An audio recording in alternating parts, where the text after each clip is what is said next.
Be ready start. दिनांक 16 February 1988 रोजी झालेल्या 30व्या वार्षिक सर्वसाधारण सभेच्या अनुषंगाने अध्यक्षांनी केलेले निवेदन. परिच्छेद. बंधू भगिनींनो, परिच्छेद.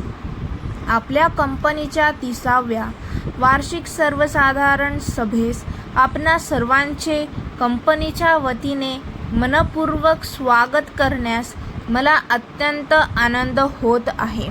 31 ऑगस्ट 1987 रोजी संपलेल्या आर्थिक वर्षाचा संचालकांचा अहवाल व हिशेब तपासनीसांनी तपासलेले हिशेब आपल्याजवळ आहेतच. ते अहवाल आपण वाचले आहेत असे मी गृहीत धरण्यास आपली हरकत नसावी. आपली अनुमती गृहीत धरून आपल्या संचालकांनी 15% लाभांश देण्याची शिफारस केलेली आहे. त्यासाठी 1,640,00,000 रुपये लागतील. आपल्या देशातील काही भागात झालेल्या अवर्षणामुळे व काही प्रदेशात महापुराने थैमान घातल्यामुळे सध्याच्या औद्योगिक क्षेत्रावर एकंदरीत नैराश्याचे सावट पसरले आहेत. शिवाय उत्पादनासाठी लागणाऱ्या सर्व बाबींचे भाव दिवसेंदिवस वाढतच आहेत. अशा या प्रतिकूल परिस्थितीत देखील आपले या वर्षीचे उत्पादन, विक्री आणि एकूण नफाही समाधानकारक आहे. नायलॉन धाग्याच्या बाबतीत योजनेला आपल्या कंपनीचा विस्तार कार्यक्रम आता कार्यवाहीत आला आहे. त्यामुळे कंपनीची या धाग्याची उत्पादन क्षमता पूर्वीपेक्षा आता वाढली आहे. मूलभूत कच्च्या मालासाठी अजूनही उद्योगास प्रामुख्याने आयातीवरच अवलंबून राहणे भाग पडत आहे.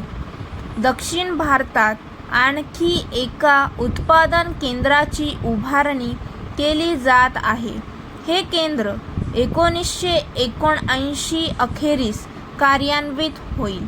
त्यावेळी कच्च्या मालाच्या आयातीची गरज उरणार नाही.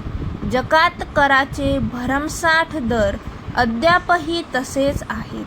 हे दर रास्त अशा पातळीपर्यंत खाली आणण्यासाठी शासनास अनेक वेळा विनंती अर्ज करूनही त्यास अपेक्षित यश आलेले नाही. अहवाल वर्षात एकूण विक्री अंदाजे 43 कोटी रुपयांची झाली. गतवर्षीची याच कालावधीत ती अंदाजे सुमारे 36 झाली आहे. शेवटी संचालकांनी केलेल्या सहकार्याबद्दल मी कृतज्ञ आहे. कंपनीच्या सर्व कर्मचाऱ्यांच्या परिश्रमांचे मी कौतुक करतो. वित्तीय संस्था आणि बँका आम्हाला जे सक्रिय सहाय्य करीत आहेत त्याबद्दल मी त्यांचा ऋणी आहे. त्याचप्रमाणे सर्व सभासदांनी दिलेल्या सहकार्याबद्दल मी त्यांचा मनःपूर्वक आभारी आहे. स्टॉप.